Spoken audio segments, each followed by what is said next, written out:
दोस्तों नमस्कार, आपका स्वागत है ज्ञानायन के डिजिटल प्लेटफॉर्म पर। आज हम क्लास नंबर 5 लेने वाले हैं और आपको पता है कि पिछली 4 क्लासें आप देख चुके होंगे और बहुत डिटेल से आपने देखी होगी। और आज ये हमारी क्लास है क्लास नंबर 5 और जैसा कि आप देख रहे होंगे ये हैं मेमोरी अध्याय 2 के अंदर एक मेमोरी टॉपिक है जिसको आज हम क्लियर करने वाले हैं। ठीक है। और मैं आपको ये बता दूं कि जिस बच्चों ने फॉर्म नहीं डाला है सीईटी का वो जल्दी से फॉर्म डाल दें, और जो ख़ास करके 12th लेवल के बच्चे हैं वो भूल गए होंगे तो वो अपना एसएसओ क्लियर करके और 23 तारीख से पहले अपना फॉर्म डाल दें। लास्ट डेट का इंतज़ार नहीं करें। ओके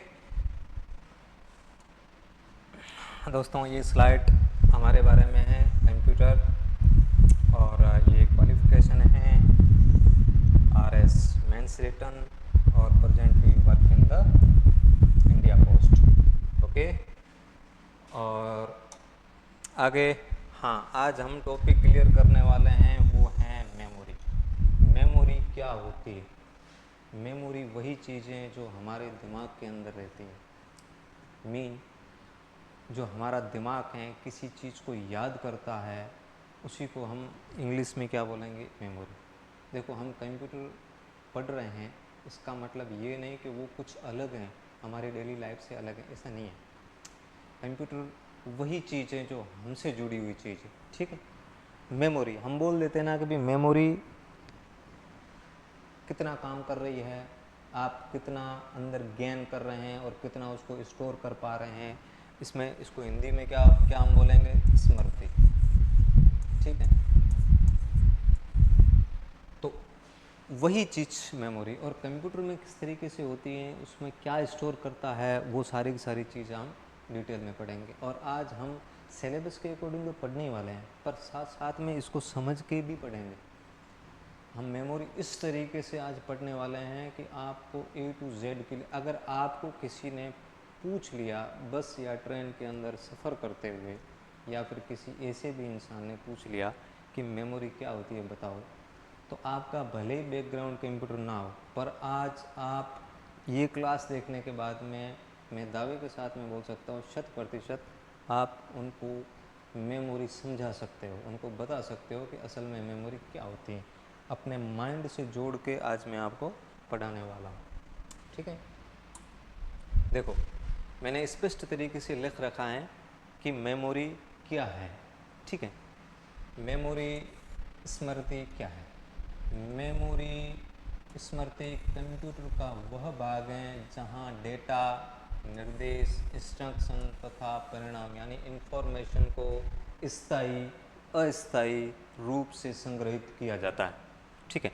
मेमोरी के मुख्य कार्य क्या होते हैं? मेमोरी का मुख्य कार्य क्या होगा? जो कंप्यूटर होता है वो डेटा को प्रोसेस करता है और आफ्टर प्रोसेस उसको वो मैनेज करता है अच्छे से, और फिर उसको वो जो स्टोर जहाँ करना चाहता है, जो इन्फॉर्मेटिक डेटा होता है, यानी ऐसा डेटा जिसको हम समझ सकें या फिर कोई भी समझ सके, अगर उसको वो स्टोर करना चाहता है, उसी को जो वो जहाँ पे स्टोर करता है वो क्या चीज़ होती है? वही मेमोरी होती है। और ये उसके मुख्य कार्य होंगे। मुख्य कार्य क्या होगा? डेटा को संग्रहित करना। देखो, आप देख रहे होंगे क्या करना है? डेटा को संग्रहित करना है। निर्देश संग्रहित करना। निर्देश का मतलब यहाँ पे कुछ अलग नहीं, निर्देश का मतलब इंस्ट्रक्शन। ठीक है ना? इंस्ट्रक्शन। और असल में क्या है? Set of instruction. Set of instruction जिसको हम क्या बोलते हैं? प्रोग्राम। ठीक है। वही चीज़ क्या है? निर्देश है, जिसको हिंदी में हम निर्देश कह रहे हैं। प्रोसेसिंग के दौरान डेटा उपलब्ध करवाना। अच्छा, हम कोई काम कर रहे हैं, डेटा स्टोर पड़ा है मेमोरी के अंदर, अगर उसको वापस से रिट्राइव करना है, उसको एक्सेस करना है, तो ये काम भी किसका है? मेमोरी का है। और परिणाम सुरक्षित रखना, कहने का मतलब जो भी रिजल्ट आया उसको हम क्या करेंगे? स्टोर करेंगे। ठीक है ना? ये काम किसका है? मेमोरी का है। देखो, हम इनपुट दे रहे हैं, फ्लो चार्ट से बहुत अच्छे से समझ में आएगा। हम किसी चीज़ मतलब कंप्यूटर को इनपुट दे रहे हैं, कुछ भी इनपुट दे रहे हैं कि भाई आप ये काम करिए, उसके बाद में वो सेंट्रल प्रोसेसिंग यूनिट, उसको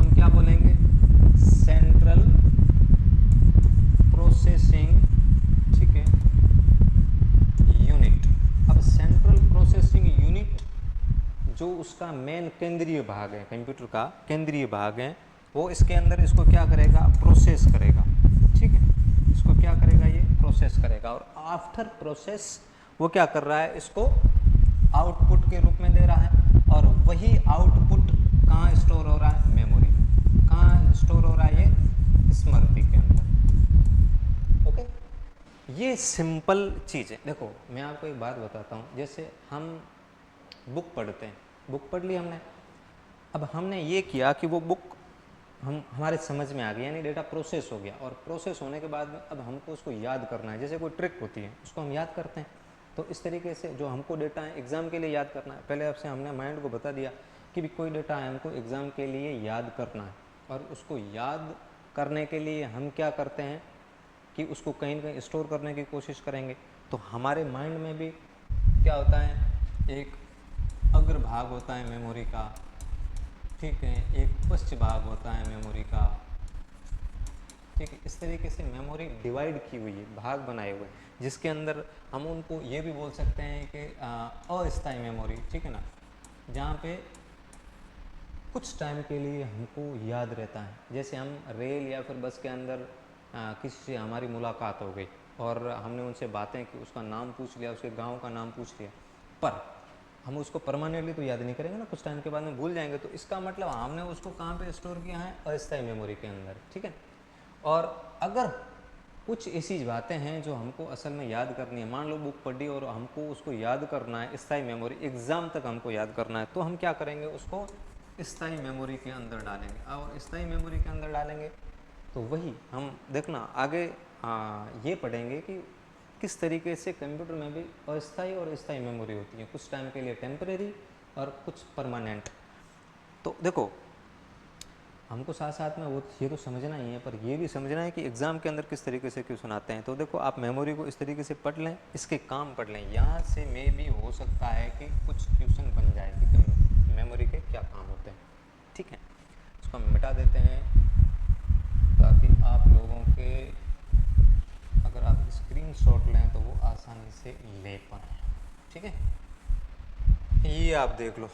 ठीक है, अगर आप इसका स्क्रीनशॉट लेना चाहें तो ले लें। देखो मेमोरी के ये काम है, यहाँ से क्वेश्चन बन सकता है, ठीक है ना, यहाँ से क्वेश्चन बन सकता है कि मेमोरी के कार्य क्या है। ठीक है, उसके बाद में पार्टीशन आप नीचे ये देख रहे होंगे, प्राइमरी आपको दिख रहा होगा, यानी प्राथमिक, क्या ये प्राथमिक, अब ये क्या है, प्राथमिक मेमोरी है, ठीक है ना, और ये सेकेंडरी मेमोरी यानी द्वितीय मेमोरी, द्वितीयक। ठीक है, हिंदी में अगर मैं स्पष्ट लिखूँ तो स्मृति। देखो कंप्यूटर के अंदर जो टेक्निकल लैंग्वेज हैं, वो जो टर्म है, जो कीवर्ड है, वो इंग्लिश के अंदर है, तो इसको आना आप इंग्लिश के अंदर गेन करने की कोशिश करो। ठीक है, आप ये पार्टीशन समझ में आ गया होगा, जिसके अंदर क्वेश्चन बेस ये बन सकता था कि मेमोरी के क्या कार्य है। अब देखो आप ऊपर देख रहे होंगे कि टाइप्स ऑफ मेमोरी, यानी मेमोरी के प्रकार। अब हम क्या पढ़ेंगे, मेमोरी के प्रकार। जैसा कि आपने पिछली पेज में देखा होगा कि मेमोरी कौन सी है, प्राइमरी मेमोरी। अब देखो प्राइमरी मेमोरी के प्रकार हैं रैम, ठीक है, जिसको हम डिटेल में पढ़ने वाले हैं आगे, रोम, ठीक है, उसको भी डिटेल में पढ़ेंगे, कैच मेमोरी, देखो, और सेकेंडरी मेमोरी। ओके, कुछ बात थी जो मैं आपको थोड़ी देर बाद में बताऊंगा। ये HDD, ठीक है, हार्ड डिस्क ड्राइव, ठीक है, ये सॉलिड स्टेट ड्राइव SSD जो अभी अभी आई है, ठीक है, पहले ये प्रचलन में नहीं थी। पेन ड्राइव, एक दूसरी होती है ना, वो पेन ड्राइव, ठीक है, और एक DVD जो गोल वाली सी होती है, वो DVD, और मेमोरी कार्ड, बहुत परिचित होंगे। कुछ टाइम पहले, आज से लगभग 3-4 साल पहले इसका यूज़ होता था, अब तो मेनली इसका यूज़ नहीं करते हैं। तो वो एक छोटी सी होती थी ना, वो भी क्या है, मेमोरी, और वो कौन सी मेमोरी है, सेकेंडरी मेमोरी है। तो आज हम ये पता करेंगे कि प्राइमरी और सेकेंडरी मेमोरी में क्या फ़र्क होता है, क्या होती है रैम, रोम और कैच मेमोरी, इसको प्राइमरी मेमोरी क्यों बोला जाता है, सेकेंडरी मेमोरी ये सब क्या होती हैं, और इसको सेकेंडरी मेमोरी क्यों बोला जाता है। देखो मैं आपको बताऊं, प्राथमिक का मतलब क्या है? प्राइमरी। ठीक है, प्राइमरी का मतलब प्रायोरिटी, किसी चीज़ को जो प्राथमिक प्रथम से जुड़ी हुई चीज़ है, यानी कहने का मतलब वो नंबर 1 पे है। कहने का मतलब इसका जो प्रयोग है कंप्यूटर पहले लेता है, नंबर 1 पे लेता है, इसको वो सेकेंडरी यानी वो दूसरा नंबर देता है। देखो मैं आपको स्पष्ट करूं कि सेकेंडरी किससे जुड़ा हुआ है? सेकंड से। ठीक है, सेकंड का मतलब क्या होता है? दूसरा। ठीक है, और यहाँ पे प्राइमरी का मतलब किससे जुड़ा हुआ है? प्रथम। ठीक है, प्राथमिक प्रथम, और प्रथम 1 नंबर। ठीक है, या फिर पहले स्थान पर। ओके, अच्छा, ये प्राइमरी है तो पहले स्थान पे और सेकेंडरी तो दूसरे स्थान पे। कंप्यूटर किस तरीके से इसको पहले स्थान पे लेता है, ठीक है, और किस तरीके से उसको वो सेकंड नंबर पे लेता है। पहला नंबर का मतलब किस किस को ले रहा है? रैम को ले रहा है, फिर रोम भी लेता है और कैच मेमोरी लेता है। ठीक है, सेकेंडरी मेमोरी के अंदर ये यूज़ करता है। अच्छा, इसकी विशेषताएं क्या है हम पता करें कि वो ऐसा, मतलब प्राइमरी मेमोरी के अंदर ऐसी क्या खासियतें हैं, ऐसा उसके अंदर क्या महत्वपूर्ण बातें हैं जिसकी वजह से कंप्यूटर इसको पहले यूज़ कर रहा है। देखो, सीपीयू से सीधे जुड़ी होती है, ये सीपीयू से सीधे जुड़ी होती है नंबर 1, इसलिए ये फर्स्ट टाइम पहले नंबर पे प्राथमिक तौर पे यूज़ होती है। सेकंड नंबर, इसकी गति तेज़ होती है। देखो कुछ खासियत हैं इसके अंदर, इसकी वजह से ये पहले यूज़ हो रही है। Speed, okay. उसके बाद में इसकी क्षमता कम होती है। देखो, क्षमता कम का मतलब है इसकी जो संधारण क्षमता है, ठीक है ना, जो इसकी संग्रहण क्षमता है, वो संग्रहण क्षमता कम है। कहते मतलब छोटा सा पार्ट ही यह स्टोर करती है। क्यों? क्योंकि ये एक्सेस जल्दी हो पाए और इसकी स्पीड बढ़े, इसलिए जो इसकी जो संधारण करने की क्षमता होती है वो बहुत कम होती है। कहने का मतलब वो बहुत ज़्यादा डेटा को स्टोर नहीं करती है, थोड़ा सा करती है, क्योंकि ये फर्स्ट टाइम यूज़ होती है, मतलब हर बार यूज़ होती है। और हर बार यूज़ होने के कारण बहुत सारा डेटा होगा। आप भी थोड़ा सा दिमाग लड़ाओ कि बहुत सारा डेटा होगा तो इसको खोजना बड़ा मुश्किल हो जाएगा ना। जब खोजना बड़ा मुश्किल हो जाएगा तो इसकी स्पीड कम हो जाएगी कंप्यूटर की। और जब कंप्यूटर की स्पीड कम हो गई, हमने शुरू में कंप्यूटर की विशेषताएं पढ़ी थी, उसके अंदर क्या था, उसकी सबसे अच्छी जो उसका गुण था, उसकी विशेषता थी, वो क्या थी? स्पीड थी। जब कंप्यूटर की स्पीड मेमोरी की वजह से कम हो रही है तो हम इसको प्राइमरी क्यों बोलेंगे? ठीक है ना। जब हम उसको ये प्राइमरी है तो इसका मतलब इसमें कुछ खास बातें होगी, और वो खास बातें वो होगी जो कंप्यूटर के गुणों को बढ़ाएगी, न कि घटाएगी। और ये बात किसके अंदर है? प्राइमरी मेमोरी के अंदर। वो क्या करता है? थोड़ा सा ही डेटा रखता है, पर वो एक्सेस बहुत जल्दी करता है, यानी उसकी स्वीकृति बहुत जल्दी देता है। इसी वजह से क्या होता है कि कंप्यूटर की स्पीड बढ़ जाती है। लास्ट में कुछ खासियत, कुछ अच्छी बातें हैं तो ये महंगी भी है। महंगी हैं इसका मतलब क्या है कि ये आपको है ना इतने सस्ते में नहीं मिल जाएगी। अगर आप यहाँ पे ये मेमोरी कार्ड लेने के लिए जा रहे हो ना, इस रेट के अंदर आपको ये रैम नहीं मिलने वाली है। ओके, इसका मतलब रैम का कुछ खास पैसा लगने वाला है। छोटी सी होती है, इसके अंदर 4-4, 5-5, 6-6 हज़ार रुपये लगते हैं।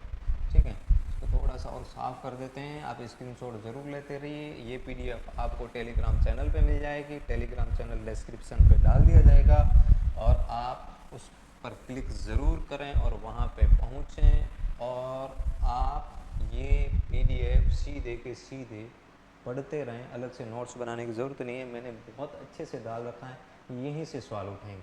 देखो, मैं पहले वो टॉपिक ले रहा हूँ जो टॉपिक ग्रेजुएशन लेवल के और 12th लेवल के दोनों इक्वल है, मतलब दोनों सेम है, कॉमन। और उसके बाद में जो टॉपिक अलग से हैं और जो डेप्थ के अंदर हैं वो अलग से बता दिए जाएंगे ग्रेजुएशन लेवल के। मेनली ये सवाल मैं इस डेप्थ तक पढ़ा रहा हूँ कि 12th और ग्रेजुएशन दोनों के कंप्लीट हो जाए। ठीक है, अच्छा, हम कहाँ थे? प्राइमरी मेमोरी पे। इसकी विशेषताएं क्या थी? कंप्यूटर से ये सीपीयू से सीधे जुड़ी होती है। सेकंड नंबर, इसकी स्पीड बहुत तेज़ होती है। थर्ड नंबर, ये थोड़ा सा स्टोर करती है। चौथा, ये महंगी होती है क्योंकि ये बड़ी अच्छी है। अब हम आते हैं सेकेंडरी मेमोरी पे। अच्छा देखो, आप बोल रहे होंगे कि इसका डिस्क्रिप्शन क्यों नहीं दिया, यानी इसको विस्तार से क्यों नहीं बताया। मैं विस्तार से बताऊंगा आगे, आगे बहुत अच्छे से मैंने डिटेल से बता रखा है, आपको बहुत अच्छे से समझ में आने वाली है। मैंने बताया था ना, मेमोरी बहुत अच्छे से आप समझ लोगे। एग्ज़ाम तो क्या, आप किसी दूसरे को समझा नहीं होगी ना, उसको भी बता दोगे, भले आपका कंप्यूटर बैकग्राउंड नहीं रहा। सेकेंडरी मेमोरी, सेकेंडरी का मतलब सेकंड, ठीक है, द्वितीय यानी दूसरा। ओके, देखो इसके अंदर क्या खासियत है, ये स्थायी संग्रहण करती है, यानी बहुत ज़्यादा डेटा ये संग्रहण करेगी और ये परमानेंटली करेगी। जैसे हार्ड डिस्क हैं, ये हार्ड डिस्क कुछ इस तरह की होती है अंदर से, और इसके अंदर एक व्हील सा लगा रहता है और इसके अंदर डेटा पार्टीशन में होता है, और इसका एक एड्रेस टाइप होता है जो आपको ज़्यादा डिटेल में पढ़ने की ज़रूरत नहीं है। और वहाँ से फिर वो कंप्यूटर क्या करता है, इस डेटा को रिट्राइव करता है। ये कुछ इस तरीके से होती है। एसएसडी है वो इसका बेहतर रूप है, ठीक है, इसका बेहतर रूप क्या है, एसएसडी है जो अभी आई है, बहुत फास्ट है, जल्दी डेटा को रिट्राइव करने में मदद करती है ताकि कंप्यूटर की स्पीड बढ़ सके। हालांकि ये भी बहुत सारा डेटा स्टोर करके रखती है, महंगी आती है, मतलब इस हार्ड डिस्क से महंगी आती है। उसके बाद में पेन ड्राइव है, पेन ड्राइव कुछ इस तरीके की होती है, ठीक है,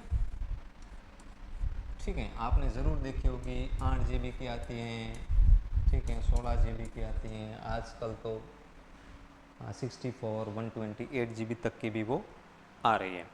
इसके बाद में डीवीडी आती हैं, ठीक है ना, डीवीडी कुछ इस तरीके से होती हैं, वो है ना सूर्य के प्रकाश में रखते हैं ना, बहुत सारे कलर बनाती है, वो है। वो जो पुराने टाइम में यूज़ लिया करते थे, अब इसका ज़्यादातर यूज़ नहीं है। अब यहाँ पे मेनली मार्केट के अंदर हार्ड डिस्क और एसएसडी, अब तो ज़्यादा एसएसडी यूज़ हो रही है। इसके बाद में पेन ड्राइव, क्योंकि ये एक जगह से दूसरी जगह ले जाने में थोड़ी आसान है, ये सिस्टम के अंदर लगी होती हैं, इसलिए इसको है ना एक जगह से दूसरी जगह ले जाना बड़ा मुश्किल हो जाता है, मूवमेंट में ये ज़्यादा काम नहीं आती है। पेन ड्राइव है, डीवीडी तो पहले यूज़ होती थी, मेमोरी कार्ड अब ज़्यादातर यूज़ नहीं होता है। इंटरनल स्टोरेज के नाम पे कंप्यूटर मतलब मोबाइल के अंदर पहले से डाल दिया होता है, ये मोबाइल के अंदर यूज़ होती है।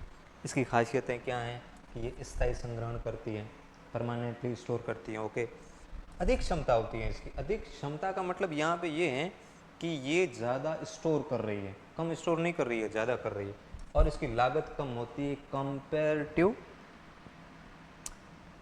प्राइमरी मेमोरी, यानी पहली मेमोरी में तुलनात्मक रूप से यह अधिक सस्ती होती है।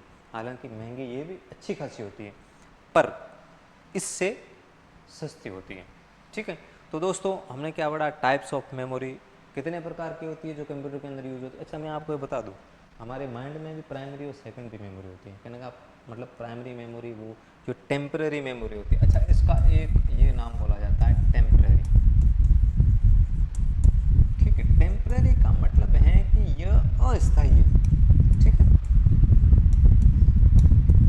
यानी कुछ काम तक इसको यूज़ में लिया जाता है, उसके बाद में इसको है ना, इसको ज़्यादा परेशान नहीं किया जाता है कि आप फ्रेश रहो, आप सही रहो, बिल्कुल क्लियर रहो, ताकि है ना हम आपको ज़्यादा परेशान ना करें। अब क्योंकि अगर ज़्यादा किया तो फिर कंप्यूटर की स्पीड कम हो जाएगी, अगर स्पीड कम हो जाएगी तो ह्यूमन बीइंग हमको यूज़ में नहीं लेगा, मतलब सिस्टम को, कंप्यूटर को यूज़ में नहीं लेगा, और इसलिए इसको है ना कम टाइम के लिए यूज़ लिया जाता है, और इसको अस्थायी बोलते हैं। ये परमानेंट है, इसके अंदर डेटा स्टोर करके रख दिया जाता है और ये परमानेंटली रहता है, तो इसको हम ये भी बोल सकते हैं कि ये क्या है, स्थायी। अब इसको थोड़ा डिटेल में पढ़ेंगे हम। रोम भी स्थायी मेमोरी होती है। अब ये स्थायी वो स्थायी कैसे हैं, चलो अगली स्लाइड में पढ़ते हैं। ओके, अच्छा, मैंने कहा था ना आपको, मैंने कहा मैं आपको बताऊंगा कि रैम और रोम के अंदर क्या डिफरेंस होता है, ठीक है ना। ये क्या है, प्राइमरी मेमोरी, ओके, रैम और रोम। पहले तो इसकी डेफिनेशन पूछते हैं, यहीं से ही सवाल बन जाता है, ठीक। अच्छा, मैं आपको ये बताना भूल गया कि ये यहाँ से सवाल कहाँ से बनते हैं। देखो थोड़ा इस पर हम डिस्कस कर लेते हैं, क्योंकि अगर हमारे माइंड के अंदर क्वेश्चन कहाँ से बन रहे हैं अगर ये हैं तो है ना वो टॉपिक बहुत अच्छे से क्लियर होता है, हमारा जो कॉन्शियस माइंड होता है वो एक्टिव हो जाता है कि भैया ना क्वेश्चन कहाँ से बन रहा है। पहला तो क्वेश्चन ये बन सकता है कि RAM ROM cache memory primary memory या सेकेंडरी मेमोरी। कभी कभार तो ये उल्टे सीधे पूछ लाते हैं कि कभी HDD रैम है या रोम है, हालांकि कोई लेना देना नहीं है इसका। ये तो HDD क्या है, सेकेंडरी मेमोरी है, तो ये सवाल पूछ लेते हैं हमसे। और मेमोरी कार्ड फर्स्ट मतलब मेमोरी कार्ड को रैम की जगह यूज़ कर सकते हैं या नहीं। अरे भाई मेमोरी कार्ड तो सेकेंडरी मेमोरी है और ये प्राइमरी मेमोरी है, तो इसका पार्टीशन अलग है। इसके जो एग्जांपल हैं वो ये हैं, ठीक है, और इसके जो एग्जांपल हैं वो ये हैं, अलग अलग इसके एग्जांपल है। कैच मेमोरी ये क्या है, क्या होती है, तो ये सबसे पहले क्या होगा, ये प्राइमरी मेमोरी होती है। कैच मेमोरी क्या होती है, प्राइमरी मेमोरी होती है। रैम प्राइमरी मेमोरी है, रोम प्राइमरी मेमोरी है, और ये इसकी खासियतें क्या हैं। दूसरा सवाल क्वेश्चन नंबर 1, यानी एक का मतलब मैं ये बोल रहा हूँ कि प्राइमरी मेमोरी से एक बनता है, इस एक से कई सवाल बन सकते हैं। उसके बाद में क्वेश्चन नंबर 2 यहाँ से बन सकता है। इसके अंदर भी कई मतलब उल्टे पूछ सकते हैं कि इसकी विशेषताएं क्या होती हैं। वो अगर उनको बहुत टेढ़ा सवाल और टाइम कंज्यूमिंग सवाल बनाना है, टाइम खर्च करने वाला सवाल बनाना है, तो वो एक से कई ज़्यादा कथन दे देंगे, कथन और कारण दे देंगे। ये सवाल इसके अंदर आ जाएंगे। देखो ना, इसके बाद में मैं एक क्वेश्चन आंसर का भी मेमोरी के ऊपर लाऊँ। मैं ऐसा कर रहा हूँ कि हर टॉपिक के बाद में मैं ना क्वेश्चन आंसर वाला भी एक क्लास अलग से ला रहा हूँ, ताकि क्या हो, क्योंकि अगर आप ये पढ़ने के बाद, मेरे पढ़ने के बाद में मेरे दिए हुए क्वेश्चन को भी पढ़ लोगे ना, वो भी टॉपिक आपका क्लियर हो जाएगा, अच्छे से क्लियर हो जाएगा। तो वो आपके बैक ऑफ माइंड में रहेगा और जब भी आप एग्ज़ाम देने के लिए जाओगे ना, वो आपका अच्छे से क्लियर हो जाएगा। ओके, सेकंड क्वेश्चन और क्वेश्चन थर्ड ये है सेकेंडरी मेमोरी कौन कौन सी हैं और किस किस प्रकार की आती हैं वो। और देखो ये क्वेश्चन नंबर 4, ये विशेषताओं से पूछ सकते हैं। अब इसमें से कई सारे क्वेश्चन बन सकते हैं, इसमें से तीन चार क्वेश्चन यहाँ से, 3-4 यहाँ ना, इस एक टॉपिक से 20 क्वेश्चन बन सकते हैं, ठीक है ना, वो आपको क्लियर करना है। आगे ये रैम और रोम ये क्या है, प्राइमरी मेमोरी। अच्छा, ये पहला तो सवाल यहाँ से बन जाएगा, ये बन जाएगा कि रैम की फुल फॉर्म क्या है। रैम स्टैंड फॉर क्या आएगा, random access memory. Random access memory आपको पता होगा, जब मैंने इनिशियली क्लास नंबर 1 सिलेबस पे डिस्कस किया था ना, मैंने इसको बहुत अच्छे से समझाया था। उस क्लास को जिसने देखा है वो हर एक इंसान ने उसको अप्रिशिएट किया है। आप उसको एक बार फिर से देखना, फिर से मज़ा आ जाएगा। मैंने उसके अंदर रैम को अच्छे से पढ़ाया था, थोड़ा डिस्कस किया था, मतलब वहीं पे मैंने समझाया था रियल वर्ल्ड से जोड़ के, खुद से जुड़े उदाहरणों, यानी ये जो हम जी रहे हैं, जिसके अंदर जिस वर्ल्ड में जी रहे हैं, वहीं से लिए उदाहरणों से लेके किसी चीज़ को समझते हैं ना, बहुत अच्छे से समझ में आती है।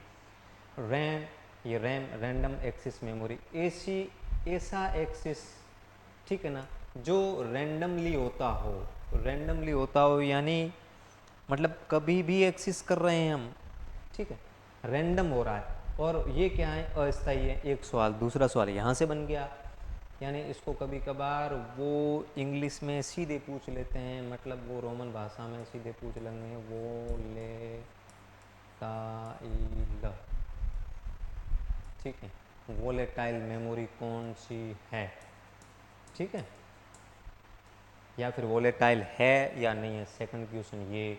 तीसरा क्वेश्चन क्या है, इसको ओनली रीड ओनली किया जा सकता है, नो, इसको रीड और राइट दोनों किया जा सकता है। या फिर ये सवाल पूछ सकते हैं, क्या इसको और राइट ओनली किया जा सकता है, नो।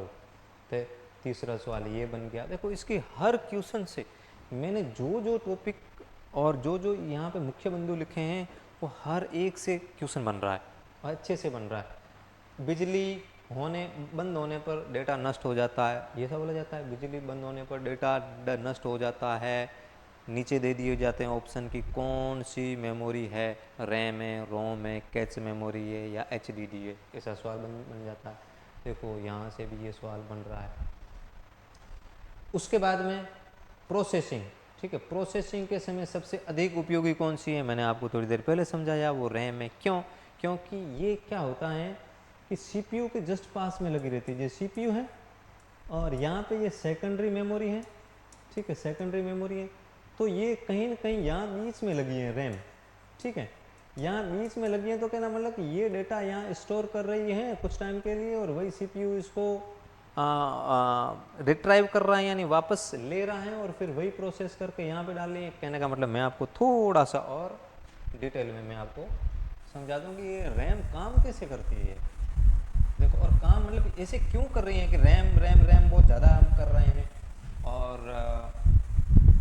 उससे ना हमको चीज़ें अच्छे से समझ में आ रही है। देखो, ये सीपीयू है, कहने का मतलब हमने इनपुट दिया, ठीक, ये सीपीयू के पास आया, सीपीयू क्या कर रहा है, इसको प्रोसेस कर रहा है, ठीक है, और ये दे रहा है आउटपुट। ओके,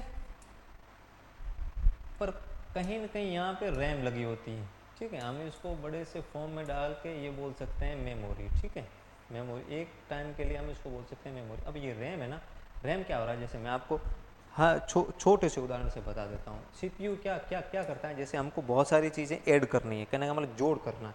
मान लो हमको जोड़ करना है कि 5 + 8 + 9 और +15 + 30। अब ये क्या कर रहा है, ये यूँ करेगा, ये प्रोसेस है, ये एक साथ इकट्ठा नहीं कर देगा, मतलब ऐड नहीं करेगा, इसका सम यानी जोड़ नहीं करेगा। पहले ये क्या करेगा, 5 और 8 को जोड़ेगा, कितने हो गए 13 हो गए। तो अब क्या करेगा, ये जो 13 है ना, इस 13 को यहाँ पे प्रोसेस करके और रैम के अंदर स्टोर कर देगा 13।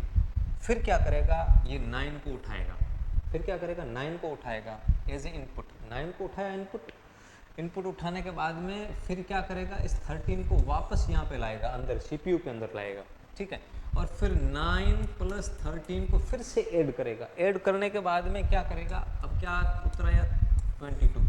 अब इस 22 को रैम में जाके फिर से क्या करेगा, स्टोर करेगा। देखो दूसरी बार रिट्राइव होगी ना पास में, अगर ये जाके और यहाँ पे सेकेंडरी मेमोरी रखी हुई है उसमें जाके स्टोर करेगा, फिर वहाँ से फिर 22 को फिर से वापस लाएगा और फिर इसके अंदर है ना 15 को जोड़ेगा, तो बड़ा टाइम लगेगा क्योंकि डिस्टेंस ज़्यादा है तो टाइम ज़्यादा लगेगा, और टाइम ज़्यादा लगेगा तो आपको है ना, आपको यूँ का बोर सा फील होगा, यानी ये कंप्यूटर यार काम क्यों नहीं कर रहा है टाइम पे। आपको बोलते हैं ना, जैसे मोबाइल होता है वो हैंग हो जाता है तो थोड़े दिन के बाद आप जाके चेंज करवा के ले आते हो, ठीक है ना, और इस तरीके से कंप्यूटर भी काम नहीं करता ना, लोग चेंज कर देते हैं, उसकी स्पीड ज़्यादा मैटर करती है। फास्ट होना चाहिए यार, दुनिया अगर फास्ट चल रही है, अगर कंप्यूटर धीरे चल रहा है तो हम इसका क्यों यूज़ करेंगे। तो सेकेंडरी मेमोरी में जाकर स्टोर नहीं करेगा ना, वो क्या क्या करेगा रैम। अच्छा, ये कितने ये इसकी साइज़ क्या होगी, तो इसकी साइज़ बहुत छोटी होगी, कहने का मतलब बहुत बड़ी साइज़ का नहीं होगा। तो कहने का मतलब रैम के अंदर साइज़ भी छोटी यूज़ होती है। अगर छोटी साइज़ यूज़ होती है तो क्या होगा कि इसको एक्सेस करने में बहुत आसानी होगी। अब ये फिर से यहाँ पे सीपीयू इसको एक्सेस करेगा, जब परमानेंटली सारों का ऐड हो जाएगा, जब पूरे ऐड हो जाएंगे, जब पूरा कभी अब इसको कर दिए, अब क्या करेगा, अब इस रैम का काम नहीं, अब जाके यहाँ पे स्टोर कर देगा, यहाँ पे स्टोर कर दिया, स्टोर करने के बाद में अब इसको वापस एक्सेस करना नहीं, तो वहीं पे उसने परमानेंटली छोड़ दिया, इसलिए उसको सेकेंडरी मेमोरी बोलते हैं। ये भी मेमोरी है ना, स्टोर कर रहा है, ले रहा है, वापस डाल रहा है, ले रहा है, ये प्रोसेसिंग मेमोरी है। क्या है ये, अब समझ में आ गया आपको कि ये प्रोसेसिंग क्या है, ठीक है, ये प्रोसेसिंग मेमोरी है। देखो इसको रीड भी किया जाता है, राइट भी किया जाता है, मतलब रीड कर लिया, राइट का मतलब जब 22 लिखने के लिए गए तो राइट हो गया, कहने का मतलब लिखा उसके अंदर, और जब वापस उसको 22 को एक्सेस किया अगले 15 ये संख्या जोड़ने के लिए, तो फिर इसने क्या किया, उसको रीड किया, ठीक है। तो ये रीड और राइट दोनों होती हैं, ये अस्थायी होती हैं। अस्थायी का मतलब ये होता है अगर चलती हुई लाइट चली गई ना, बीच में बिजली चली गई तो ये बंद हो जाएगी, ओके। ये प्रोसेसिंग बहुत अच्छे से समझ में आ गया कि प्रोसेसिंग यूनिट क्या होती है। इसको हम थोड़ा सा और क्लीन कर देते हैं ताकि साफ साफ चीज़ें सीधे सीधे आपके माइंड के अंदर चली जाए, ओके। ओके, अच्छा, ये इसके प्रकार, ठीक है, ये एस मेमोरी, अब सीधे सीधे इसके नाम याद कर लो, ठीक है। ये डी मेमोरी, ये आपके लेवल के हिसाब से इतना ही आएगा, इसकी फुल फॉर्म पूछ सकते हैं अपन से। ये इमेज, ठीक है, और रैम मॉड्यूल, ये इसके प्रकार हैं, आप इसके प्रकार ज़रूर याद रखें। मेनली एस रैम और डी रैम ये ज़रूर आती है। तो आपने रैंडम एक्सेस मेमोरी रैम को बहुत अच्छे से पढ़ लिया होगा, अच्छे से समझ भी लिया होगा। अगर आपको चीज़ समझ में नहीं आए तो थोड़ा सा वीडियो को पीछे करके एक बार फिर से इसको समझ लीजिए। जितना आपके एग्ज़ाम में आए और जितनी आपको समझ रखनी चाहिए उसके हिसाब से ये सफिशिएंट है। देखो इसको डिटेल में पढ़ने लग जाओगे तो बहुत सारी डिटेल है। रैम के अंदर अपने आप में एक पूरी बुक बनती है। इसका स्ट्रक्चर किस तरीके से एक्सेस की जाती है, क्या क्या डेटा स्टोर कर सकती हैं, वो ये डिजिटल डेटा को किस तरीके से स्टोर करती है, गाने को किस तरीके से स्टोर करती हैं, कौन कौन सी चीज़ को किस किस पार्टीशन के अंदर रखती हैं, और कौन सा डेटा कब एक्सेस होता है, किस तरीके से होता है। इसके अंदर है ना वो बसेस लगी होती है, डेटा बस अलग होती है, बहुत सारी चीज़ें हैं, ठीक है ना। तो वो सब हमारे काम की नहीं है। हम एग्ज़ाम ओरिएंटेड पढ़ेंगे और इस तरीके से पढ़ेंगे कि चीज़ें हमारे माइंड में भी रहे, हमारी सेकेंडरी मेमोरी में रहे, ठीक है ना। हम प्राइमरी मेमोरी में ना रखें, क्योंकि अगर हमने प्राइमरी मेमोरी के अंदर रखी तो वो चीज़ें डिलीट हो जाएगी कुछ टाइम के बाद। हमको ऐसा नहीं करना है, हमको प्राइमरी मेमोरी के मतलब सेकेंडरी मेमोरी के अंदर रखना है और परमानेंटली एग्ज़ाम तक रखना है। देखो दोस्तों, इस बार सीटी के अंदर नेगेटिव मार्किंग है। आप कुछ टॉपिक बड़े सिलेबस के अंदर पीछे भागोगे तो आपके पास टाइम वैसे भी कम है। कम टाइम के अंदर हमको ज़्यादा, मैं हमेशा बात करता हूँ कम टाइम में ज़्यादा आउटपुट लेना है, इसलिए इस बार ये चीज़ भी हमारे लिए बहुत इम्पोर्टेंट है। इससे भी बनने वाले 8 से 10 क्वेश्चन होते हैं जो हमारे काम में आएंगे, ठीक है। उसके बाद में है रोम यानी read only memory. Okay, read only, ये इसके अंदर ही चीज़ छुपी हुई है। जब ये रीड और राइट दोनों हैं तो ये क्या है, रीड ओनली है। ये सिर्फ रीड हो सकती है। रीड का मतलब है कि इसके अंदर जो डेटा रखा हुआ है ना, हम उसको केवल रीड कर सकते हैं, जाके उसके अंदर कोई चीज़ स्टोर नहीं कर सकते। पहले से स्टोर पड़ी है उसको हमको एक्सेस करना है। देखो ये स्थायी होती है क्योंकि इसके अंदर जो डेटा पड़ा है हम उसको सिर्फ एक्सेस कर सकते हैं, उसके अंदर जाके चेंजेस नहीं कर सकते, अलग से जाके हम लिख नहीं सकते। जैसे मान लो यहाँ पे रोम लगा हुआ, ठीक है, तो रोम से हम डेटा ले सकते हैं, ठीक है ना, सिर्फ डेटा ले सकते हैं इसको। जैसे यहाँ पे CPU लगा हुआ है, ठीक है, और ये इनपुट है, ये पुराना, मैं थोड़ा सा इसको और बढ़िया बना दूँ ताकि आपके समझ में आ जाए। देखो ये इनपुट है, ये CPU है, ठीक है ना। जैसे यहाँ पे रोम लगी हुई है और यहाँ पे क्या लगी हुई है, रैम, ठीक है ना। और ये पूरी क्या है, प्राइमरी मेमोरी। तो इसके अंदर तो डेटा डाल भी रहे हैं, हम इसको राइट भी कर रहे हैं और इसको हम क्या कर रहे हैं, रीड भी कर रहे हैं। पर यहाँ पे क्या हम करेंगे, केवल डेटा को रीड करेंगे, राइट नहीं कर सकते। ये इसकी खासियत है, ठीक है। ये स्थायी होती है क्योंकि इसके अंदर डेटा पड़ा होता है, एक प्रोग्राम होता है, ठीक है, जिसको हम बायोस बोलते हैं। ये प्रोग्राम अंदर रखा होता है, क्या यूज़ आता है ये हम पढ़ने वाले हैं, पर उसको हम सिर्फ एक्सेस कर सकते हैं, उसको हम सिर्फ रीड कर सकते हैं, इसलिए रीड ओनली लिखा हुआ है। हम इसको राइट नहीं कर सकते, लिख नहीं सकते, इसके अंदर कुछ जाके चेंजेस नहीं कर सकते हम। ये केवल रीड की जा सकती है। इसकी दूसरी बायोस, ठीक है, बेसिक इनपुट आउटपुट सिस्टम। कहने का मतलब ये एक प्रोग्राम होता है, ठीक है। बायोस क्या है, ये एक ऐसा प्रोग्राम है जो जब हम कंप्यूटर को शुरू करते हैं, हमारे सिस्टम को शुरू करते हैं या फिर हम हमारे फ़ोन को भी शुरू करते हैं, तो फिर वो कैसे, वो शुरू कैसे होता है, कैसे उसका लोगो आता है। जैसे वीवो का फ़ोन है, वो वीवो का लोगो कैसे आ रहा है, हर बार हम उसको बंद कर रहे हैं। जैसे हमने उसको शुरू किया, हमारा फ़ोन चल रहा था, उसके अंदर गाना चल रहा था, ओके, हम चला तो गाना रहे थे, हमारी बैटरी डेड हो गई, बैटरी ख़त्म हो गई, ठीक है ना, वो डिस्चार्ज हो गई। डिस्चार्ज होने के बाद में वो सीधा शट डाउन हो रहा है, स्क्रीन ब्लैक हो गई। ब्लैक होने के बाद में हम क्या देख रहे हैं कि हमारा तो फ़ोन बंद हो गया। इस तरीके से हमारा लैपटॉप भी बंद हो जाता है। जैसे लाइट चलेगी, लैपटॉप बंद हो गया, हम MS ऑफिस पे काम कर रहे थे, MS एक्सेल पे काम कर रहे थे, हमारा वो सिस्टम बंद हो गया। सिस्टम बंद होने के बाद में जब हम सिस्टम को स्टार्ट कर रहे हैं तो हम वहीं पे जाने चाहिए ना, हमारा जो गाना बज रहा था वही बजना चाहिए, पर ऐसा नहीं होता है। क्या होता है, फिर से ज़ीरो से स्टार्ट करते हैं, ठीक है, फिर से ज़ीरो से स्टार्ट किया जाता है, उसके बाद में 1 और 2 पे जाया जाता है। कहने का मतलब ये है, क्यों, उसके अंदर जो प्रोग्राम है, जो कौन सा प्रोग्राम है, बेसिक इनपुट आउटपुट का प्रोग्राम है, जो रीस्टार्ट करता है, जो सिस्टम को वापस वापस स्टार्ट करने में मदद करता है। वो जो प्रोग्राम है, ये प्रोग्राम ये इस रोम के अंदर डाला रहता है और रोम के अंदर सिस्टम यानी जो मोबाइल होता है, जो लैपटॉप होता है, कंप्यूटर होता है, वो उसको एक्सेस करता है। एक्सेस करने के बाद में वो ज़ीरो से स्टार्ट करता है, यानी शुरू से स्टार्ट करता है। फिर हमको वापस उसी गाने तक या फिर यूट्यूब पे जो चल रहा है, जो MS ऑफिस एक्सेल में हम चला रहे हैं, वहीं पे पहुंचना पड़ेगा। सीधे नहीं लेके जाएगा। क्यों नहीं लेके जाएगा? क्योंकि वो इसको एक्सेस करके और वो कंप्यूटर को स्टार्ट करने में मदद करता है। इनिशियली शुरू के फॉर्म में जब कंप्यूटर को स्टार्ट किया जाता है तो उसके अंदर ये रोम मदद करती है। बिजली बंद होने पर ये डेटा सुरक्षित रहता है। कहने का मतलब एक बार फिक्स पड़ा है, क्योंकि हम इसके अंदर राइट नहीं कर रहे हैं, रीड पड़ा है, फिक्स है। जब कंप्यूटर लैपटॉप हम ला रहे हैं, जब मोबाइल ला रहे हैं ना, तो कंपनी वाले ने पहले से डाल दिया है। जहाँ पर जो स्टार्ट करने वाला प्रोग्राम जो डाल रखा है ना, वो रोम में ही डालता है, ना सेकेंडरी मेमोरी में होता है, ना इस अपना रैम के अंदर होता है। वो क्या होता है? रोम के लिए होता है। देखो मैं आपको बताऊँ, ये रोम है, ये कंप्यूटर के काम आती है, हमारे मोबाइल के काम आती है। ओके, जो रैम है वो हमारे लिए काम आती है, मतलब उसका हम यूज़ कर रहे हैं, राइट कर रहे हैं तो यूज़र ही राइट करेगा, उपयोग करता है राइट करेगा उसको। पर इसका यूज़ कौन कर रहा है? कंप्यूटर या सिस्टम कर रहा है, मोबाइल कर रहा है। अब इसके क्या प्रकार हैं? पी रोम है, ठीक है, ई पी रोम है, ठीक है, और डबल ई पी रोम है। इसकी फुल फॉर्म हम आगे पढ़ेंगे। ये एग्जाम्पल हैं, आप इसको याद करें। ऐसा पूछा जाता है पी रोम क्या है, ठीक है, इसकी फुल फॉर्म पूछ लेता है कई बार, इसकी डिटेल नहीं पूछेगा, फुल फॉर्म इसकी पूछ लेगा। और ये रोम है या फिर रैम है, डबल ये मतलब ऐसे बजे तक डबल पी रोम क्या है भाई? तो देखो आप इसमें क्या करना, इस पे ध्यान देना। रोम है ये सारी की सारी, ठीक है। कहने का मतलब क्या है? रोम। इसकी फुल फॉर्म है जो आगे मैंने दे रखी है, उसको आप आई होप, मैं आशा करता हूँ कि आपको ये रोम और रैम का डिफरेंस अच्छे से समझ में आ गया होगा। रैम और रोम का डिफरेंस और भी हैं, कुछ डिटेल में हम आगे भी इसको पढ़ते हैं एग्ज़ाम ओरिएंटेड के हिसाब से। अच्छा, बीच में रैम और रोम को पढ़ लेते हैं, बाद में हम कैच पढ़ेंगे।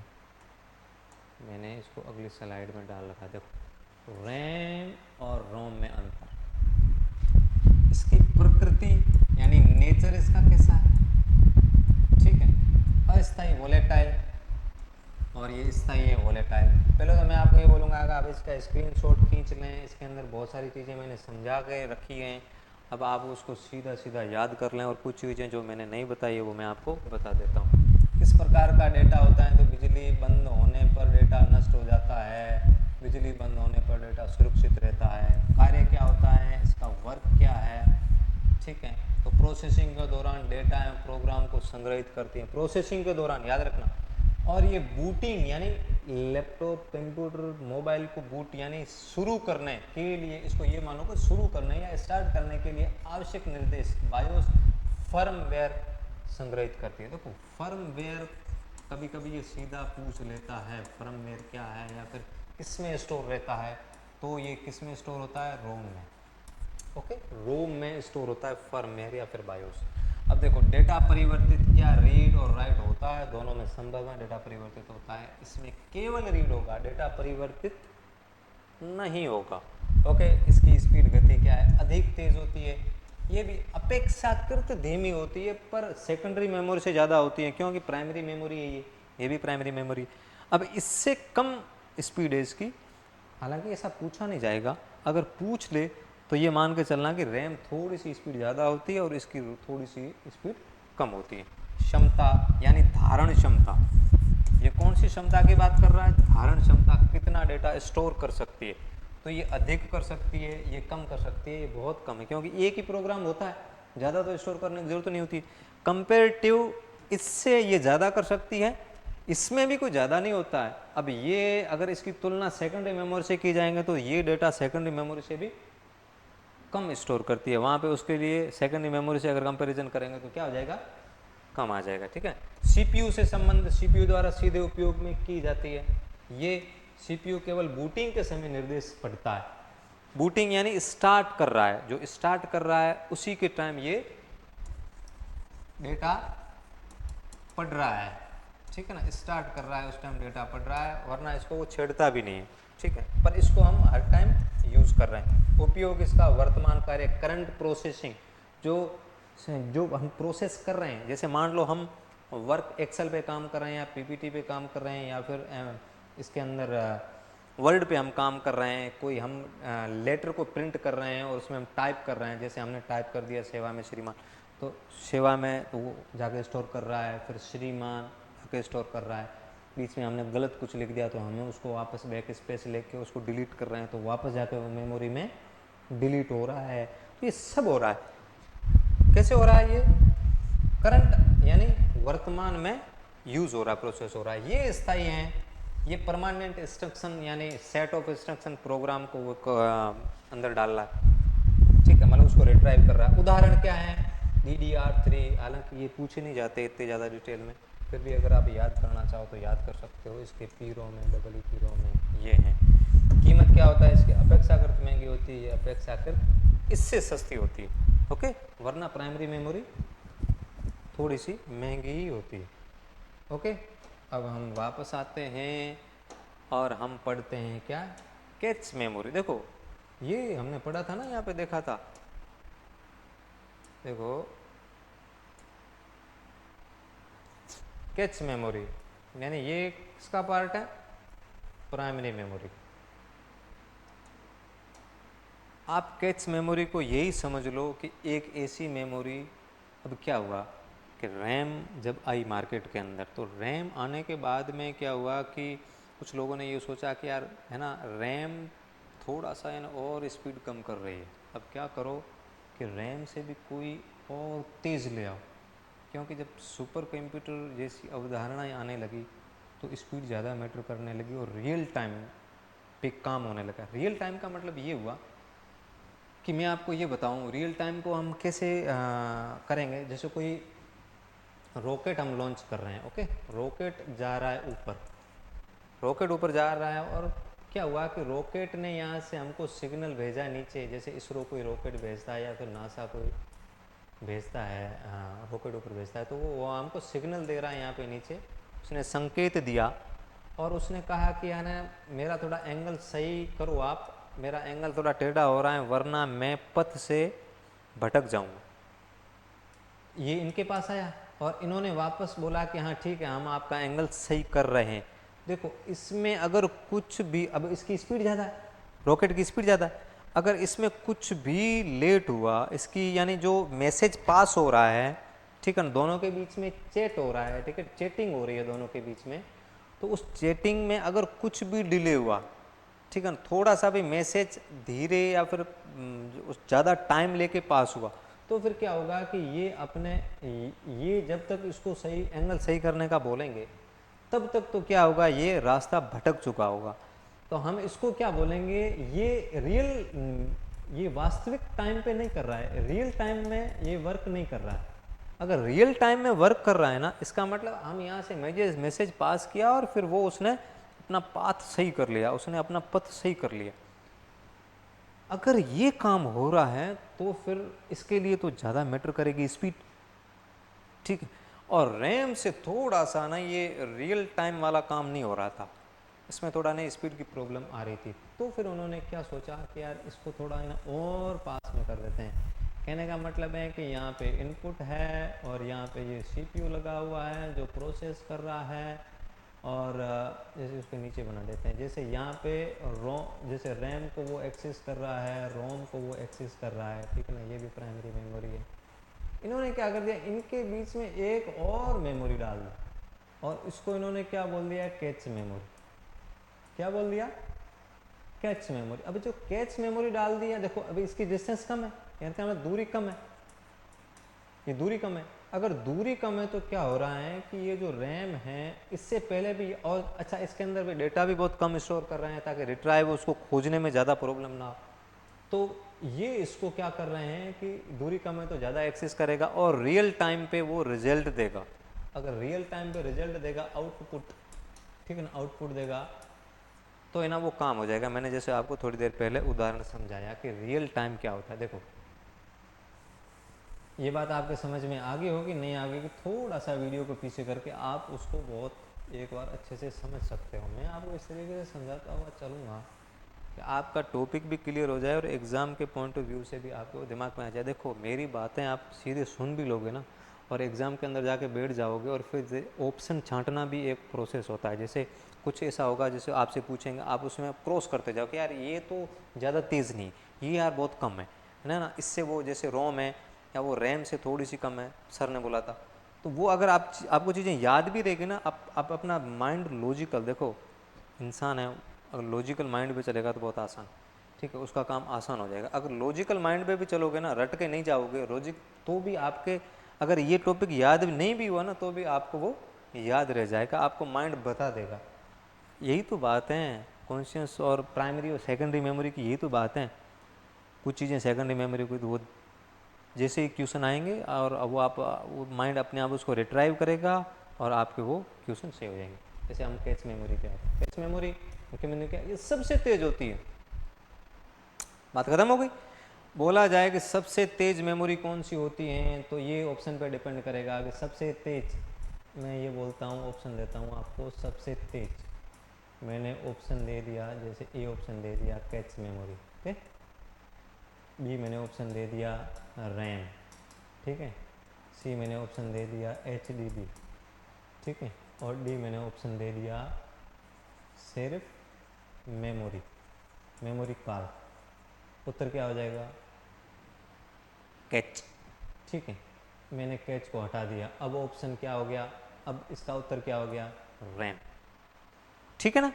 ये इस तरीके से कुछ क्वेश्चन बन सकते हैं जो आपको ध्यान में रहना, ओके। सबसे तेज मेमोरी, उसके बाद में CPU और रैम के बीच लगी होती है। मालूम पड़ गया ना, पहले से बता दिया मैंने आपको। बार बार उपयोग होने के डेटा संग्रहित करती है, बार बार उपयोग होने वाला, जल्दी से, फास्ट, ताकि है ना कोई देरी ना हो, स्पीड। ये सबसे ज़्यादा मैटर क्या कर रहा है, मैंने आपको जब पढ़ाया था ना गुणों में कि कंप्यूटर की क्या विशेषता होती है, सबसे बेहतरीन गुण कौन सा है, सबसे ज़रूरी गुण कौन सा है, स्पीड। स्पीड ही वो चीज़ है जो कंप्यूटर को कंप्यूटर बनाती है, ठीक है ना, इंसान उसको यूज़ करे। तो दोस्तों स्पीड किसी भी चीज़ की बहुत अच्छी होती है। अच्छे से स्पीड के साथ में अगर आप कंप्यूटर का सिलेबस कवर कर लेते हैं, मैं आपको कंसिस्टेंसी के साथ में पढ़ा रहा हूँ, तो फिर आपका टॉपिक अच्छे से क्लियर हो जाएगा और आपका कंप्यूटर बेहतर तरीके से, मैं इस तरीके से आपको पढ़ा रहा हूँ कि आपको ना मेरी क्लास में सब कुछ याद हो जाए। मैं कई बार ये चीज़ें दोहरा चुका हूँ, फिर भी मैं आपको बताऊंगा कि जिसने क्लासेस पुरानी वाली नहीं देखी हैं वो एक बार फिर से देख लें, ठीक है ना। क्लास 1 2 3 4 और आज 5th क्लास है, इसके अंदर मैंने बीच में प्रश्नोत्तरी भी डाल रखी है, वो भी मैंने अच्छे से डिस्कस करके बताई है, तो वो भी आप ज़रूर देखें, ओके। सबसे तेज जो CPU की गति को बढ़ाती है, फिर से वही बात स्पीड की, क्यों स्पीड, किस लिए स्पीड, रियल टाइम के लिए, वो सारी बातें मैंने आपको बता दी। इसके मैं कोर्स भी बता रहा हूँ, यानी आपको इसको कारण भी बता रहा हूँ। ऐसा नहीं है कि है ना कैच मेमोरी उसके मन में आया उन्होंने लगा दी, नहीं, कुछ इसका रीज़न होता है, हर चीज़ के पीछे कोई ना कोई रीज़न होता है। तो कैच मेमोरी लगाने का भी रीज़न है कि भाई रैम से भी ये फास्ट क्यों है, वो इसलिए फास्ट है, ओके। तो दोस्तों जो मेमोरी का जो पार्ट था, मेमोरी क्या होती है, वो हमने डिटेल में पढ़ ली। इसके साथ में एक और हमारा टॉपिक जुड़ा रहता है, वो फाइल सिस्टम। और फाइल सिस्टम क्या होता है, ये मेमोरी के साथ में जुड़ा होता है, इसलिए मैं इसको साथ में पढ़ा रहा हूँ, ठीक है ना। इसका यानी मेमोरी का सबसेट ही आप मान के चलो। जैसे मैं आप देख रहे होंगे कि जो फाइल सिस्टम है इसके अंदर दो बातें हैं, एक तो है फाइल और एक है सिस्टम। कहने का मतलब फाइल कुछ दस्तावेज जिसके अंदर,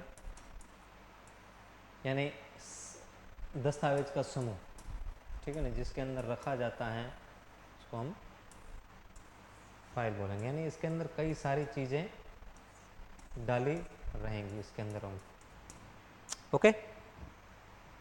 सिस्टम कहने का मतलब कंप्यूटर बहुत सारी चीज़ें मेमोरी अपने अंदर रखता है, जैसे सेकेंडरी मेमोरी होती है, ठीक है ना, और सेकेंडरी मेमोरी होती है तो उसके अंदर बहुत सारी चीज़ें रखता है। अब ऐसे तो नहीं है कि बहुत सारी चीज़ें आगे पीछे वो रख देगा, पर वो कुछ सही तरीके से रखेगा, और जो तरीका अपनाता है ना सही, उसी को हम क्या बोलेंगे, फाइल सिस्टम। यानी जो डेटा स्टोर किया जाता है उस डेटा स्टोर को किस किस सही तरीके से रखा जाता है, वो जो तरीका है उसी तरीके को क्या हम बोलेंगे, फाइल सिस्टम, ओके। अब हम थोड़ा सा इसकी जो डेफिनेशन लिखी हुई है इसको हम पढ़ लेते हैं। देखो क्या लिखा है, परिभाषा। फाइल सिस्टम वह व्यवस्था है जिसके द्वारा ऑपरेटिंग सिस्टम, कहने का मतलब है कि हम इसको क्या बोलेंगे, ये टॉपिक, अच्छा मैं आपको बताऊं, जो ग्रेजुएशन के बंदे हैं ना उनके ये टॉपिक है, हम वो पढ़ेंगे। ऑपरेटिंग सिस्टम का मतलब जो विंडो आपको दिख रहा होता है ना उसी को ऑपरेटिंग सिस्टम बोलते हैं। अलग अलग प्रकार के होते हैं, जैसे लाइनक्स होता है, ये 12th लेवल का ये टॉपिक नहीं है, तो क्या होता है, जिसके द्वारा ऑपरेटिंग सिस्टम, यहाँ पे आप इसको है ना कंप्यूटर ही समझो, क्या समझो इसको, कंप्यूटर ही समझो, फाइलों और फोल्डरों को संग्रहित कहने का मतलब स्टोर, व्यवस्थित यानी मैनेज और प्रबंधित, ठीक है, वो मैनेज कर रहा है उसको, ठीक है, व्यवस्थित यानी अरेंजमेंट और प्रबंधित का मतलब मैनेज करता है, उसी को हम क्या बोलेंगे, फाइल सिस्टम। कर कौन रहा है, कंप्यूटर कर रहा है। ओके, मुख्य कार्य क्या है, फाइल बनाना, ये भी इसका पार्ट है ताकि उसके अंदर डेटा को डाला जाए। सेकंड नंबर फोल्डर बनाना, ठीक है। थर्ड बात, डेटा को व्यवस्थित करना, अरेंज करना, अरेंजमेंट, जैसे हम प्रार्थना करते हैं, स्कूल के बच्चे हैं प्रार्थना करते हैं, तो हमको अरेंज किया जाता था ना, वहीं पे एक लाइन में खड़ा होता था। अब ऐसे तो नहीं जो आया और वहीं पे खड़ा हो गया उसकी प्रार्थना हो रही है, नो, अरेंजमेंट के साथ में अच्छे तरीके से। उसके बाद में और उसमें यूँ होता था 8 क्लास के अलग, 9 क्लास के अलग, 10 क्लास के अलग, 11th के 12th के अलग, ताकि पता लग सके कौन सा बच्चा किस क्लास के अंदर है। ओके, डेटा को व्यवस्थित करना और फाइल को खोजने में सहायता। अब देखो वही ना, अब ऐसा तो नहीं है कि उस फाइल को ऐसे ही डाल दिया उन्होंने मेमोरी के अंदर, ऐसे ही डाल दिया, नहीं, उसको वापस खोजने में भी तो आसानी हो। कहने का मतलब गानों के अलग से फाइल बना दी और फाइल्स के अलग से, मतलब जैसे कोई डॉक्यूमेंट की अलग से फाइल बना दी। जैसे 10th के बच्चे हैं, उनके क्या क्या करना है, पिताजी का नाम, माताजी का नाम, मोबाइल नंबर, तो वो अलग से डाल दिया ताकि उसको एक्सेस करने में आसानी हो। इसको हम क्या बोलेंगे, फाइल सिस्टम। यही है जो फाइल खोजने में आसानी करे। ओके, तो दोस्तों ये है फाइल सिस्टम। अच्छा, ये फाइल सिस्टम, इसमें से कुछ सवाल बनते हैं, इसलिए मैंने आपको ये डाला। ये जो ये डिटेल लिखी हुई है ये ज़्यादा अपने काम की नहीं है, इसमें ज़्यादा कुछ नहीं आएगा, पर इनके नाम आ जाते हैं, ठीक है। NTFS new technology file system, जो कि विंडो का डिफ़ॉल्ट फाइल सिस्टम है, ये अधिक सुरक्षित है, बड़ी फाइल बनाता है। ओके, अब आप इसको पढ़ें। FAT32, ठीक है, मैं आपको, एक होता है FAT12, ओके, एक है FAT16, एक है FAT32, उसके बाद में एक XFAT। देखो ये इंपॉर्टेंट है क्योंकि ये कभी अभी ये यूज़ हो रहे हैं, FAT12 और 16 यूज़ में नहीं। ये यूज़ होता था फ्लॉपी डिस्क के लिए, ठीक है, ये किसके लिए यूज़ होता था, फ्लॉपी डिस्क के लिए। ये यूज़ होता था जो MS DOS होता था उसके लिए, जो पुराने टाइम के अंदर यूज़ होता था। ओके, ये जो 4 GB मेमोरी है ना, उससे ऊपर की फाइलों के लिए यूज़ होता था, और इसका एक्सटेंशन उससे थोड़ी सी ज़्यादा फाइलें थी उसके लिए ये यूज़ हो रहा है, ठीक है। तो हम किसको पढ़ रहे हैं, FAT32। पहले FAT12 आया था, फिर 16 आया, फिर 32 आया, फिर XFAT आया। ये पुराना फाइल सिस्टम है, अधिकतम 4 GB की फाइलों को स्टोर करता है। ओके, उसके बाद में कौन सा आ रहा है, XFAT। ये pen drive of external HDD यानी हार्ड डिस्क ड्राइव, और उससे जो उसके अंदर जो बड़ी फाइलें स्टोर होती हैं वो इसको, फाइलों को स्टोर करना, फाइलों को प्रबंधित करना और फाइलों को व्यवस्थित करना, ये इसका काम है। और देखो दोस्तों, अभी यूज़ हो रहा है वो NTFS हो रहा है, कहने का मतलब न्यू टेक्नोलॉजी फाइल सिस्टम। आप इसको है ना ज़्यादा टेंशन ना लो, मैंने इसकी फुल फॉर्म आगे डाल दी जो कि ज़्यादातर आने के चांस है, आप इसको थोड़ा समझ भी लो, और एग्ज़ाम में क्या आएगा वो मैंने बता रहा। तो NTFS ये अभी यूज़ हो रहा है, ये भी कहीं ना कहीं यूज़ हो ही रहा है, और ये XFAT भी यूज़ हो रहा है, और ये हैं एप्पल का फाइल सिस्टम, जिसको हम क्या बोलेंगे, Apple Macintosh OS, Apple Mac OS। ये एप्पल जो अलग से कंपनी है, ये तीनों विंडो कंपनी के अंदर यूज़ हो रहे हैं, और ये किसके अंदर यूज़ हो रहा है, एप्पल कंपनी। एप्पल वालों ने अपना अलग से बना दिया कि यार है ना, हम विंडो वालों का काम नहीं करेंगे, उनका ऑपरेटिंग सिस्टम अलग से, उनका सिस्टम अलग से चलता है, उनका सॉफ्टवेयर अलग से, तो उन्होंने अलग से बना दिया, और विंडो वालों का तो अलग से ही है। अब आप इसका क्या करो, एक स्क्रीनशॉट खींचो ताकि आपको ना मोटा मोटी समझ में रहे। ओके, मुझे पता है आप बहुत ज़्यादा होशियार होंगे और पढ़ रहे होंगे अच्छे से, फिर भी आपके रिकॉल के लिए ये ज़्यादा ज़रूरी है। ओके, अब हम आगे चलते हैं। ये तो हमने पढ़ लिया है, और ये मेमोरी यूनिट है, हम इसको अब देख लेते हैं, इससे सवाल बनते हैं हमारे। आप इसका स्क्रीनशॉट खींच लें, ठीक है ना। मेरे हिसाब से तो आप स्क्रीनशॉट खींचें और पर डे इसको याद करें, ठीक है। देखो सबसे छोटी जो इकाई होती है मेमोरी की वो होती है बिट। इसका जो फुल फॉर्म है वो बाइनरी डिजिट है। ये सारी चीज़ मैंने एक जगह दे दी है ताकि आपको इधर उधर भागने की भटकने की ज़रूरत ना पड़े। मैं आपको दावे के साथ बोल सकता हूँ इससे भी 2-3 क्वेश्चन मिल जाएंगे आपको, क्योंकि ये इसके अंदर काफ़ी चीज़ें मैंने इंक्लूड कर दी हैं, शामिल कर दी हैं। ओके, ये 1 बिट का होता है, इसका मान 0 और वैल्यू के रूप में होता है, जैसे उदाहरण 0 एंड 1। ओके, इससे जो बड़ी जो इकाई है वो निबल है। इसके अंदर ये 4 बिट शामिल हो जाते हैं। ओके, 4 बिट ये हैं, एक निबल। अच्छा, ये पूछा जाता है, देखो ना कई सारे क्वेश्चन बन सकते हैं यार। ये एक nibble is equal to 4 bit, यानी 4 बिट जो ऊपर वाले हैं इससे मिलाएंगे तो क्या बनेगा, एक निबल बनेगा। ओके, ये कुछ इस फॉर्म में होता है, उदाहरण है, हालांकि वो याद करने की जरूरत नहीं है। अच्छा, निबल से बड़ा क्या है, बाइट है, ठीक है। बाइट 8 बिट का होता है, ये 1 बिट है ना, ऐसे ऐसे अगर 8 बिट हो जाए तो 1 बाइट बन जाएगा। बाइट छोटा नहीं है, याद रखना, सबसे छोटा क्या है, बिट। ओके, कई बार तो ये पूछा जाएगा, जैसे सबसे छोटा दे दिया बिट, ओके, दे दिया निबल, ओके, यहाँ पे दे दिया बाइट और यहाँ पे दे दिया केबी, 4 ऑप्शन दे दिए, ए बी सी और डी। अब यहाँ पे उत्तर क्या हो जाएगा, बिट। अगर इसको हटा दिया तो उत्तर क्या हो जाएगा, निबल। अगर इसको हटा दिया उत्तर क्या हो जाएगा, बाइट। अगर इसको हटा दिया तो उत्तर क्या हो जाएगा, केबी। इस टाइप के क्वेश्चन कॉन्शियस रहना है। ऐसा नहीं है कि उन्होंने अगर बिट ऑप्शन में दिया ही नहीं तो यार सबसे छोटा तो बिट है, ठीक है, और वो तो सर ने बताया था और वो तो इन लोगों ने ऑप्शन में दिया ही नहीं, इसका मतलब सर ने पक्का गलत पढ़ाया है। नहीं भाई, ऑप्शन के हिसाब से क्या होगा, इससे ये छोटा है, इससे ये छोटा है, इससे ये छोटा है, इससे ये छोटा है, इस तरीके से ये छोटा। कभी कभार अवरोही क्रम दे देता है, आरोही क्रम दे देता है, इसमें कंफ्यूज हो जाता है। Ascending order, descending order English में याद कर लो अगर अवरोही और आरोही के अंदर आप परेशान होते हो, ठीक है। इस तरीके से किलो बाइट, अब ये थोड़ा आसान हो जाता है क्योंकि किलो में होता है, ठीक है, और बाइट क्या नाम है, ये है। अच्छा, कभी कभार ये पूछा जाता है बाइट के अंदर कितने निबल है। देखो, एक बाइट है, बाइट के अंदर अगर 8 बिट है और एक निबल के अंदर कितने बिट हैं, 4 बिट हैं, तो इसका मतलब ये कितने हो जाएंगे, 2 निबल। ये भी सवाल आ चुके हैं कई बार, इसमें से कई सवाल बनेंगे। नहीं, आप इस सारणी को रट लेना है और इसके कई सारे क्या करने हैं, इसकी प्रैक्टिस करनी है, याद करना है इसको। उसके बाद में मेगाबाइट, फिर गीगाबाइट, फिर टेराबाइट, पेटाबाइट, एक्साबाइट, जेटाबाइट और योटाबाइट, यहाँ तक आप याद कर लो, काफ़ी। देखो इसका क्या यूज़ हो रहा है, ये छोटा टेक्स्ट फाइल है, फोटो और MP फाइल, जो MP3 गाने होते हैं ना वो इस यहाँ तक के होते हैं, वो है ना 1 MB का होगा। देखो ना, गाना क्या होगा, 1 MB का होगा, 2 MB का होगा, वो है ना 2-4 GB का नहीं होगा। GB का क्या होगा पता है, वीडियो, मूवी यानी फिल्म, ठीक है। TB का क्या होगा पता है, हार्ड डिस्क डेटा, जो बहुत सारी मूवियाँ अगर एक साथ हो रही है ना तो वो TB में होगी। ये बड़े बड़े सर्वर होते हैं, ये क्लाउड स्टोरेज वो EB में होते हैं, ठीक है।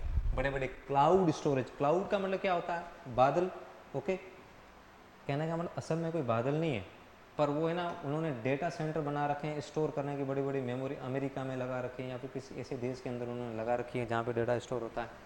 कहने का मतलब मेरे पास तो स्टोर नहीं हुआ ना, जैसे मैंने गूगल फोटो पे फ़ोटो डाला, वो कहीं और स्टोर हो रहे हैं, मेरे तो फ़ोन में नहीं हो रहे हैं, मैं उसको कहीं से भी एक्सेस कर सकता हूँ। मेरे लिए तो वो आसमान में हुए ना, वो क्लाउड में हुए ना, पर वो असल में कहाँ हो रहे हैं, जहाँ पे वो डेटाबेस गूगल वालों ने डाल रखा है, इंटरनेट के थ्रू उन्होंने वो डेटा स्टोर कर रखा है भाई।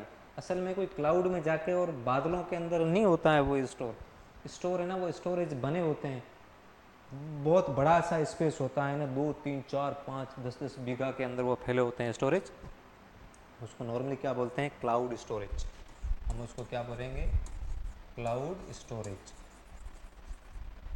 उसके बाद में बहुत बड़े ये डेटा सेंटर होते हैं, मैंने आपको बताया। और वैश्विक इंटरनेट डेटा होता है वो किस में होता है, योटाबाइट के अंदर होता है। ओके दोस्तों, ये कुछ चीज़ें, एक निबल 4 बाइट, ये बाइट कैरेक्टर क्या होता है, एक बाइट का कैरेक्टर का मतलब होता है एक अक्षर, इंग्लिश के अक्षर यहाँ पे यूज होंगे ना, एक ए है, बी है, सी है, इसकी क्या होगी, ये आस्की के अनुसार, आस्की की फुल फॉर्म, ठीक है ना। ये फुल फॉर्म का एक मैं पूरा अलग से डालूंगा, आप उसको है ना एक साथ इकट्ठा याद करना। बिट, ओके, बिट कंप्यूटर की सबसे छोटी इकाई है, बाइट सबसे छोटी एड्रेसेबल मेमोरी यूनिट है जो मानी जाती है, और मेमोरी यूनिट हर बार 1024 के गुणक में बढ़ती है। देखो याद रखें भैया, अच्छे से याद रखना, बिट हैं, निबल हैं, बाइट हैं, केबी हैं, एमबी हैं, जीबी हैं, टीबी हैं, ठीक है ना। ये कौन सा है, पेटा है, ठीक है ना। ये हैं आपके एक्सा है, उसके बाद में ये कौन सा है, जेटा है, ये बात कौन सा है, योटा। ये सारा का सारा आपको याद करना, इसमें से कई सारे क्वेश्चन बन जाएंगे। ओके, ये देखो कुछ इंपॉर्टेंट वन लाइनर यानी फुल फॉर्म मैंने डाल दिए, और एक इसको मैं अलग से डालूंगा, और वो आप पूरा अलग से इसको एक बार देखना, आप इसका स्क्रीनशॉट ज़रूर खींच लें, ठीक है। रैम वोलेटाइल मेमोरी है, वन लाइनर आपको थोड़ा याद रखें, रोम नॉन वोलेटाइल मेमोरी है, और कैच फास्टेट मेमोरी है, बायोस ये रोम में संग्रहित होता है, कहीं पे कंफ्यूज ना हो। NTFS विंडो फाइल सिस्टम है, new technology file system, EX, ठीक है। लाइनक्स फाइल सिस्टम है, EXT, इसको EX डेट वाला मत गिनना, ठीक है, ये EXT4, ठीक है, ये लाइनक्स का फाइल सिस्टम है। APFS मैकिन्टोश फाइल सिस्टम है, यानी एप्पल कंपनी का है। SSD ये फ्लैश मेमोरी आधारित स्टोरेज है, फ्लैश मेमोरी आधारित स्टोरेज है, ठीक है।